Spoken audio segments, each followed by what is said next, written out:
Have you ever thought about how a single decision, made thousands of miles away, could bring the most powerful country in the world to a grinding halt? Well, that's not a hypothetical. That's exactly what happened back in 1973. We're talking about the oil crisis, an event that did way more than just create a few headaches at the gas pump. It completely redrew the map of global power. I mean, just think about that for a second. The United States, a global superpower, was suddenly paralyzed. And this wasn't from a war with bombs and soldiers. It was an economic war.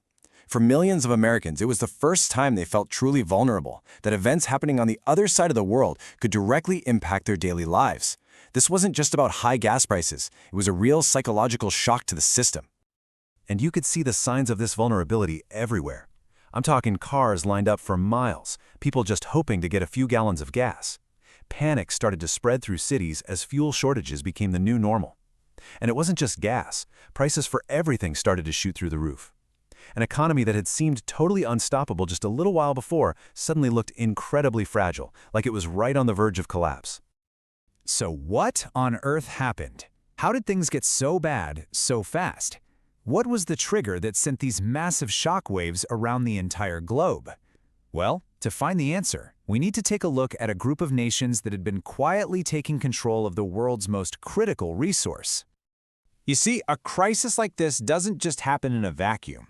It was like a storm that had been brewing for years. A new power structure in the world of oil was taking shape, what we can think of as the New Oil Order, and it was setting the stage for one heck of a showdown. And right at the heart of this new order was OPEC. That's the Organization of the Petroleum Exporting Countries. Now, this wasn't just some friendly trade group. No. This was a seriously powerful alliance of countries, including giants like Saudi Arabia and Iran. They basically decided, hey, this is our most valuable resource, we're going to control it, and we're going to set the price. And just look at how much power they had. By 1973, OPEC nations controlled a staggering 56% of the world's oil. That's more than half. They weren't just players in the game anymore. For all intents and purposes, they were the game. This gave them an incredible amount of leverage, and as we'll see,